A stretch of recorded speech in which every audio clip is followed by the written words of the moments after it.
आदरणीय वशिष्ठ नारायण सिंह जी, हमारे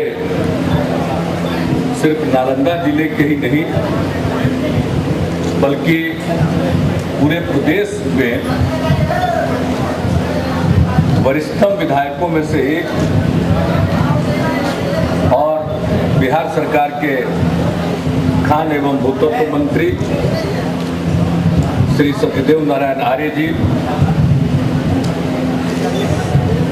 बिहार सरकार के विधि तथा योजना एवं विकास मंत्री और नालंदा जिले के प्रभारी मंत्री श्री नरेंद्र नारायण यादव जी, बिहार विधानसभा में सत्ता पक्ष के मुख्य सचेतक और केंद्र बिंदु, बिहार विधान परिषद के माननीय सदस्य भाई राजेश कुमार उर्फ राजू यादव जी, वैशाली से चलकर आए हुए हमारे पार्टी के नेता और बिहार विधान परिषद के माननीय सदस्य श्री राजेंद्र राय जी, बिहार पूर्व विधायक इंजीनियर सुनील कुमार जी, जनता दल यू के जिला अध्यक्ष श्री सिया शरण ठाकुर जी, बिहार शरीफ के सम्मानित महापौर श्री दिनेश कुमार जी, मिलन समारोह में उपस्थित सभी साथियों, प्रिंट और इलेक्ट्रॉनिक मीडिया के सभी यहाँ उपस्थित पत्रकार बंधुओं, मैं सबसे पहले राजू जी के साथ साथ उन तमाम लोगों का स्वागत करता हूं, अभिनंदन करता हूं जो आज के अवसर पर जनता दल यू में शामिल हुए और मुझे बेहद खुशी हुई है अपने जिले के एक से एक मजबूत राजनीतिक साथी के पार्टी में शामिल होने पर कि अब इनकी मजबूती, अब इनकी कर्मठता, अब इनकी कार्य कुशलता का लाभ हम सब लोगों को मिलेगा। तो आज मेरे लिए बहुत ही प्रसन्नता का दिन है। इसलिए जब राजू जी ने हमको कहा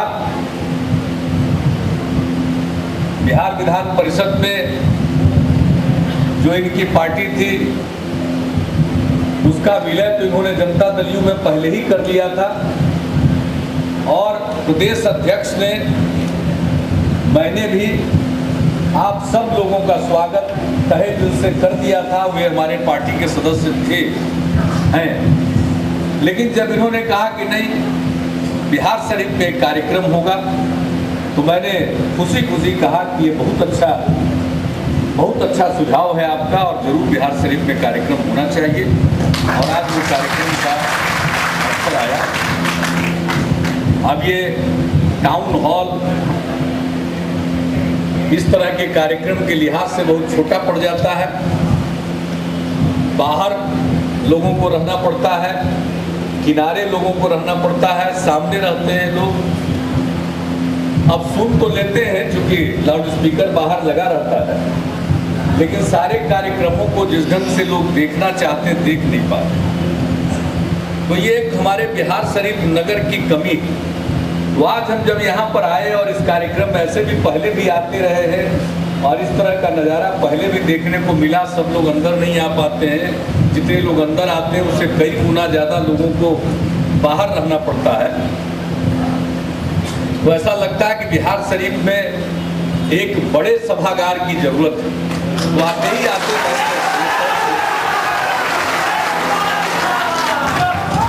और आपने देखा होगा कि हमने तुरंत डीएम साहब को मंच पर बुलाया, अपने साथियों से हमने पूछा कि जगह कहाँ है। सबसे पहले तो हमने प्रभारी मंत्री जी को कहा कि आप नालंदा जिले के प्रभारी मंत्री हैं, ये टाउन हॉल छोटा है बड़ा सभागार की जरूरत है। 2000 की क्षमता उसकी कम से कम हो, 2000 2500, हर तरह का कार्यक्रम हो सके, लोग इत्मीनान से बैठ करके कार्यक्रमों में भाग ले सकें। तो इनसे हमने कहा था, फिर हमने अपने साथियों से कहा कि भाई मुख्य जगह पर कहाँ सरकारी जमीन होगी, आप लोग बताइए। तो इन लोगों ने 1-2 जगह का जिक्र किया, इसलिए हमने नालंदा के डीएम साहब को कहा कि भाई ये और जगह देख लीजिए और ये प्रमुख जगह पर कोई जगह जल्दी चिन्हित कर लीजिए, ताकि एक बिहार शरीफ के लिए सभागार की मंजूरी दी जा सके और वो भी काम जरा तेजी से हो कि हम लोग उसमें मीटिंग वगैरह भी कर सके जल्दी से जल्दी। ऐसा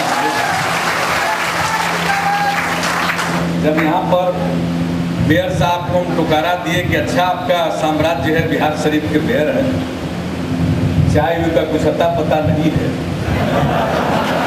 तो इन्होंने चाय का प्रबंध तो कर दिया, लेकिन साथ साथ ये मांग भी पेश कर दी कि भाई यहाँ पर सभागार होना चाहिए बड़ा, अब ये छोटा पड़ता है। तो हमने कहा आप निश्चिंत रहिए, आपकी बात को हम स्वीकारते हैं। इसलिए एक तो यहाँ आने के बाद हमको जो महसूस हुआ है, तो हमने ये फैसला लिया, तो इसके लिए भी राजू जी बधाई के पात्र हैं। इन दिनों हम पूरे प्रदेश के काम में उलझे रहते हैं, तो कहाँ क्या कमी है जिले में या शहर में, बिहार शरीफ में, इसका कभी कभी एहसास नहीं। अगर आज नहीं बुलाते तो ये बात फिर दिमाग में आती नहीं, तो इसके लिए मैं इनको बधाई देता हूँ। और देखिए, जैसा वशिष्ठ भाई ने कहा, हम एक ही बात आप सब लोग जो आए हैं आज, उनको हम कह सकते हैं कि भाई यहाँ राजनीतिक कार्यक्रम चलते रहते हैं, और दूसरी बात है कि आपको इज्जत मिलेगी, आपको सम्मान मिलेगा, आपकी भागीदारी होगी और आपको सम्मान मिलेगा। तो इसके साथ ही मैं आप सब लोगों का तहे दिल से स्वागत करता हूँ, अभिनंदन करता हूँ। अब कई बातों की चर्चा की गई है। अभी हमारी पार्टी का एक सशक्त अभियान चल रहा है, जोरदार ढंग से चलाया जा रहा है, वह हरित बिहार अभियान। हमने 11 अगस्त को ही उसकी शुरुआत की अपने पैतृक गांव कल्याण बिघा से, आप सबको मालूम ही है। और हम लोगों ने आह्वान किया है कि एक पेड़ कम से कम लगाइए और तब जनता दल यू की सदस्यता लीजिए। हमने अपनी सदस्यता का नवीकरण भी एक पेड़ लगाकर किया है, और पूरे जोर शोर से अब ये बिहार में हो रहा है। रथ भी निकला, अभी 3-4 दिन पहले अध्यक्ष जी रथ पर रवाना होकर बाहर निकले, कई जिलों में जा रहे हैं। और मैं देख रहा हूं कि अब लोगों के मन में धीरे धीरे ये बात घर करती जा रही है कि पेड़ लगाना जरूरी है। हमारे सरकारी कार्यक्रम भी हैं बिहार को हरा भरा करने के लिए, और हम चाहते हैं कि कम से कम 15% आच्छादन हो। झारखंड के अलग होने के बाद तो बिहार में क्या 7-7.5% हरियाली का आच्छादन है पेड़ों का। हम उसको कम से कम, हम लक्ष्य कोई ऐसा नहीं रखते हैं, क्योंकि हमारी आबादी बहुत ज़्यादा है, क्षेत्रफल उस मुताबिक कम है, लेकिन हमारी आबादी बिहार की 2011 के जनगणना के जो प्रारंभिक परिणाम आए हैं, घोषित हुए हैं, जो रिपोर्ट प्रकाशित की गई है, उसके मुताबिक बिहार की आबादी 10,37,00,000 हो चुकी है। तो आबादी हमारी ज़्यादा है, क्षेत्रफल कम है, घर बनाने के लिए भी जमीन चाहिए, कल कारखाना, सड़क, रेलवे लाइन, स्कूल, अस्पताल, इन सब सार्वजनिक चीजों के लिए भी जमीन चाहिए। ये सब को काटने के बाद फिर नदी नाला, सब तरह से सिंचाई की व्यवस्था, ये सब को काटने के बाद जो खेती की जमीन बचती है, तो चूंकि हमारी बहुत बड़ी आबादी है और हम न सिर्फ खेती के मामले में आत्मनिर्भर बनना चाहते हैं, बल्कि हमारा सपना है कि बिहार में खेती की इतनी तरक्की हो, खेती बाड़ी का काम इतना बढ़ जाए, कृषि के क्षेत्र में इतना विकास हो जाए कि हर हिंदुस्तानी के थाल में बिहार का कोई न कोई व्यंजन जरूर हो। इसलिए हमने कृषि को बढ़ावा देने के लिए कृषि कैबिनेट का गठन किया। विशेष तौर पर मंत्रिमंडल की समिति 4 साल का रोड मैप बनाकर हम काम कर रहे हैं। 2008 से 2012 में वो पूरा हो जाएगा। 2012 से लेकर 2022 तक के लिए 10 साल का कृषि का रोड मैप हम बना रहे हैं, जिसमें फसलों का भी उत्पादन होगा, दुग्ध का उत्पादन, मछली का उत्पादन। यहाँ आप देख रहे हैं राज्य सरकार की तरफ से बहुत बड़ा डेयरी प्लांट लग रहा है, 4 लाख लीटर की क्षमता वाला लग रहा है। यहाँ पर मिल्क पाउडर, दुग्ध चूर्ण बनाने का भी उसमें संयंत्र लग रहा है। तो हर क्षेत्र में, उसी तरह से मछली के उत्पादन में, फलों के उत्पादन में, सब्जियों के उत्पादन में, और सब्जियों के मामले में बिहार शरीफ, सोसराय, अगल बगल के इलाके का तो कोई जवाब नहीं है। हम लोग अभी चर्चा कर रहे हैं कि हमारे यहाँ जैविक खेती हो, और ये 100D में जैविक खेती के जरिए आलू का जो उत्पादन किया उसका प्रचार हमने सब जगह किया।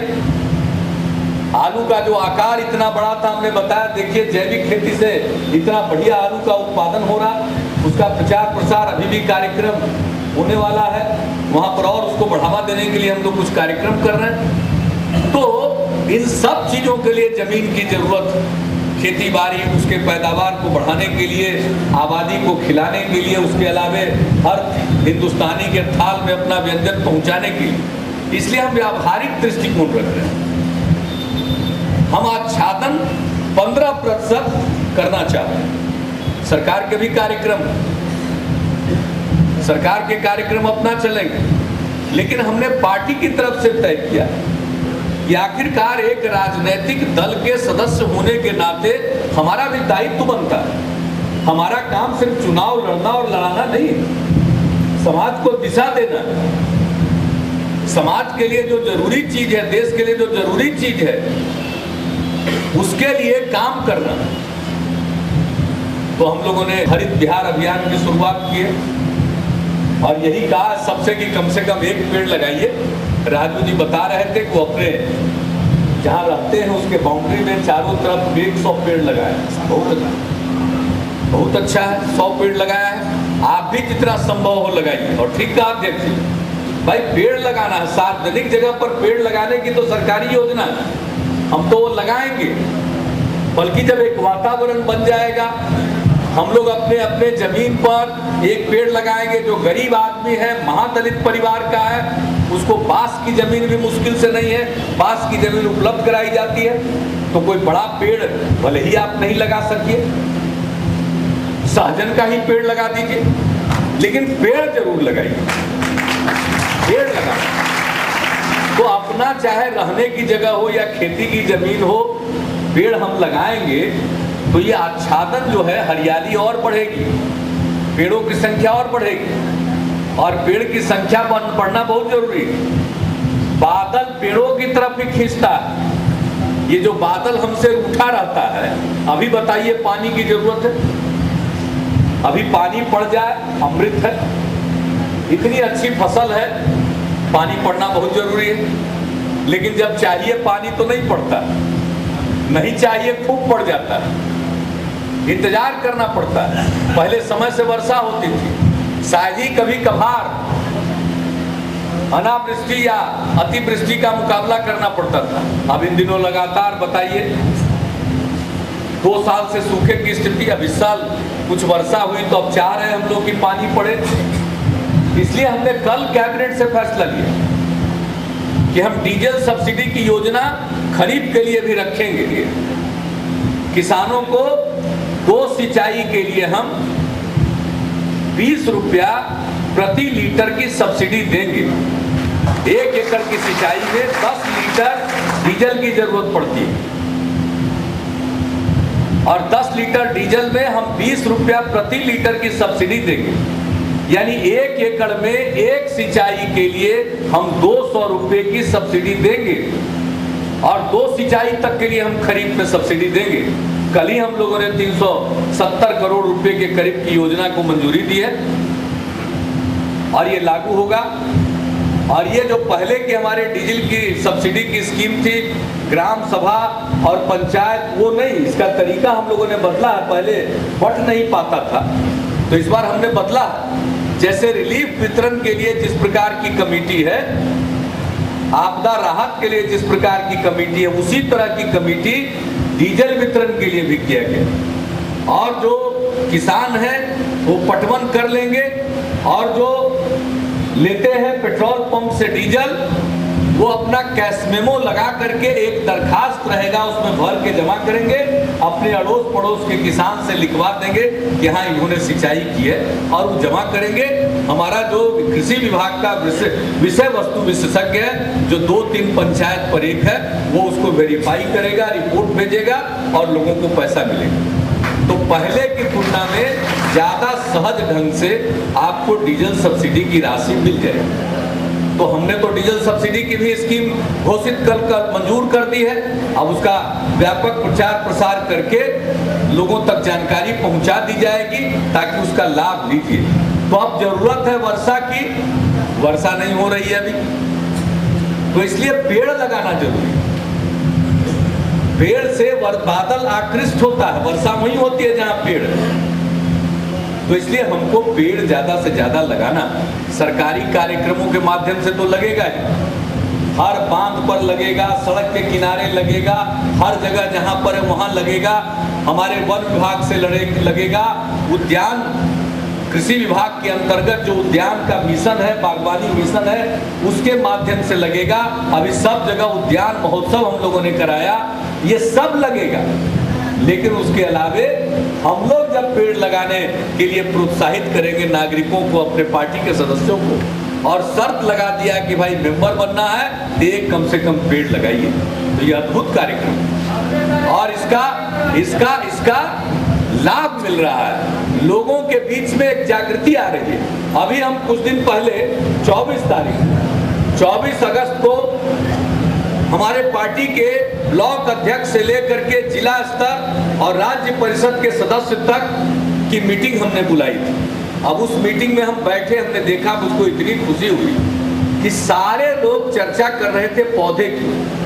कहाँ पौधा मिलेगा, पौधा इतना पैसा में मिलता है, अभी कौन सा पेड़ लगाना है, फिर फरवरी में कौन सा पेड़ लगाएंगे।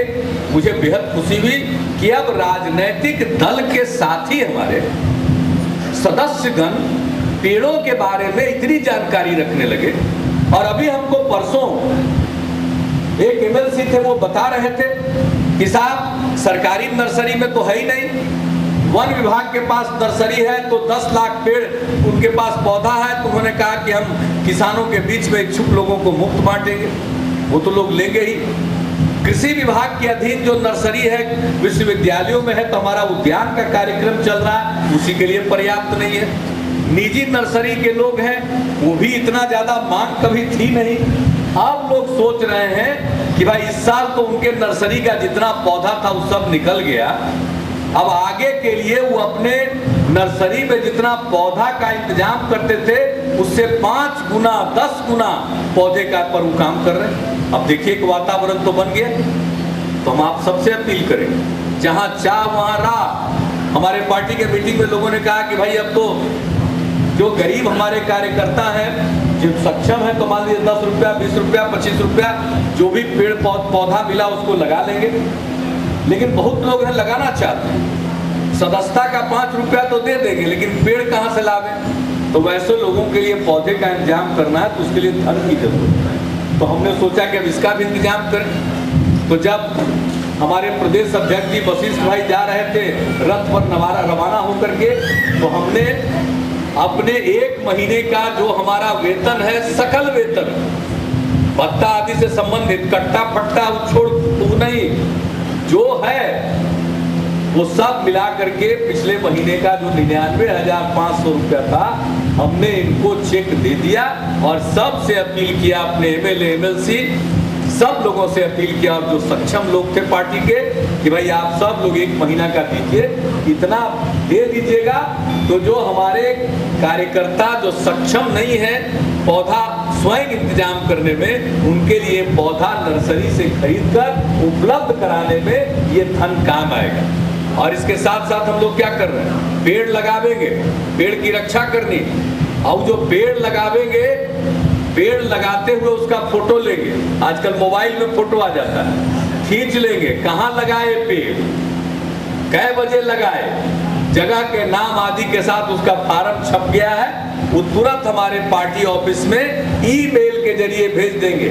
इंटरनेट ढाबा रहता है, कई तरह का साइबर कैफे रहता है, वहां से उसको भेज देंगे और उसका वेबसाइट बना दिया गया हमारे पार्टी ऑफिस का। उसके लिए 3 आदमी को जिम्मा भी दे दिया, अब वो सब वहां दर्ज हो जाएगा कंप्यूटर में। अब फिर 6 महीना के बाद हिसाब लिया जाएगा कि जो पेड़ आप लगाए उस पेड़ की अभी क्या स्थितियां है, कि मुरझा गया, कि खत्म हो गया, कि पूरा बढ़ रहा है, उसका फोटो भेजिए, वो भी लगा दिया जाएगा। आज जितना पेड़ लग जाएगा उसका इस तरह से दस्तावेज रहेगा।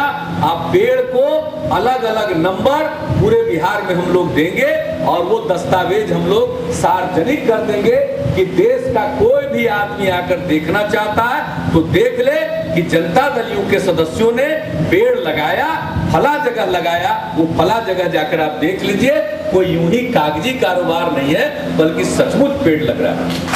मुकदमा चलेगा, बल्कि भ्रष्टाचार से अर्जित आय से अधिक संपत्ति को जब्त किया जाएगा, उनके बंगलों को जब्त किया जाएगा और उनके बंगलों में बच्चों का स्कूल खुलवाएंगे। हमने बिहार भर में चुनाव के दौरान कहा और आज देखिए वो दिन आ गया। एक ऐसे व्यक्ति की, सरकारी अधिकारी की संपत्ति जब्त हो चुकी है और कल मंत्रिमंडल से वो संपत्ति सरकार की हो गई, उसको हमने शिक्षा विभाग को सौंप दिया स्कूल खोलने के लिए। और उनको कहा है कि आप मांगे हैं जहां स्कूल के लिए, बच्चों के लिए भवन नहीं है, उस इलाके के उस स्कूल को गरीब गुरबा बच्चों के पढ़ने के लिए उस भवन में स्कूल खोल करके जल्दी काम करिए। और मुझको लगता है कि बहुत जल्दी स्कूल खुल जाएगा, वहां पढ़ाई होगी। और ये जो हमारे बंधुगण हैं ये आप तक खबर पहुंचा ही देंगे। कोई मामूली बात है, आज तक देश में नहीं हुआ है। कहने की बात अलग है, हुआ कभी नहीं था। संपत्ति भी पहली बार जब्त हो रही है और जब संपत्ति में स्कूल खुलने की कार्रवाई प्रारंभ हो गई है और अब ज्यादा समय इंतजार नहीं करना है, स्कूल खुल जाएगा, सिर्फ बोर्ड नहीं लटकेगा, बच्चे पढ़ने लगेंगे और मास्टर उनको पढ़ाने लगेंगे। अब वो दृश्य देखते और तब ये सही मायने में भ्रष्टाचार पर चोट होगा। लोगों को लगेगा ये पैसा बनाने से फायदा क्या है। जब अंत में जब्त ही हो जाता है तो सब ठीक ठाक ढंग से काम करेगा। तो ये सब काम हम लोग कर रहे हैं और आप सब लोगों से यही अपील है कि न भ्रष्टाचार करना है और न भ्रष्टाचार बर्दाश्त करना। ये दोनों बात का संकल्प लेना होगा। आज पूरे देश में माहौल बना, हम तो पहले से कर रहे हैं। हमने 2009 में ये संपत्ति जब्त करने वाला कानून बना दिया। 1 साल भारत सरकार ने लगाया सहमति देने में। 2010 में किए, तब तक चुनाव आ गया। चुनाव के तुरंत बाद कार्रवाई प्रारंभ हुई।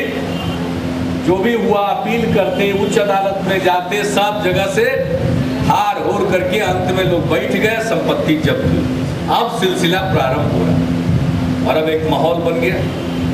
तो अब पूरे बिहार में इसमें भी हम 1 नंबर के होंगे। अब साहब हमने तो बिहार में पहली बार किया कि मुख्यमंत्री समेत सारे मंत्रियों की संपत्ति राज्य सरकार के वेबसाइट पर डाल दी जाएगी। ये हमने कराया जनवरी में और अब देखिए भारत सरकार के मंत्रियों का भी वेबसाइट पर जारी होगा। तो बिहार में जो काम आज होता है देश भर की निगाह है, दूसरे लोग समझते हैं। अब नया कानून बन गया, लोक सेवाओं का अधिकार कानून। सब लोग बोलते थे कि दफ्तर में जाते हैं, ब्लॉक में जाते हैं, यहाँ जाते हैं, सर्टिफिकेट बनवाने में घूस देना पड़ता। अब कानून बना दिया, एक समय सीमा निर्धारित कर दिए, बाद में हम उस समय को घटाएंगे भी अनुभव के आधार पर। लेकिन अब समय सीमा तय कर दिया है, दरखास्त दीजिए, आपको पावती उनको देना है और समय पर वो चाहे जात प्रमाण पत्र हो, आय प्रमाण पत्र हो, आवासीय प्रमाण पत्र हो, ड्राइविंग का लाइसेंस हो, मतलब बहुत तरह की सेवाएं, अनेक प्रकार की सेवाएं अब उसके माध्यम से होगी। अब उसमें जो करेंगे गड़बड़ नहीं देंगे, कार्रवाई होगी। उन पर कार्रवाई होगी, जुर्माना ही नहीं लगेगा, हम नौकरी से भी निकालेंगे। इस तरह का प्रावधान उस कानून में किया है। तो हम चाहते हैं पूरे पारदर्शिता से काम हो, ईमानदारी से काम हो, बेहतर ढंग से काम हो, और इस प्रकार से सब तरह का और सबके सहयोग से हम लोग चाहते हैं कि इस प्रकार का माहौल पूरे बिहार में बनावे, ताकि बिहार आगे बढ़े, बिहार के लोगों की आमदनी बढ़े, और जब बिहार विकास करेगा हम देश के विकास में योगदान देंगे। अब बिहार पीछे नहीं रहेगा। कल बिहार के लोग बिहार के बाहर जाते थे तो लोग बिहारी बिहारी कह करके चिढ़ाता था, अब वो जमाना बदल गया। अब बिहार के लोग बिहार के बाहर जाते हैं, शान के साथ कहते हैं कि हम बिहार के रहने वाले हैं, और ये बिहार बदल रहा है। इस बदलते बिहार के इस धारा को मजबूत करने के लिए हमारे ही घर के, हमारे ही अपने साथी राजू जी आए हैं अपने सभी साथियों के साथ। मैं दिल की गहराइयों से उनका स्वागत करता हूं। ये उनका घर है, उनका अपना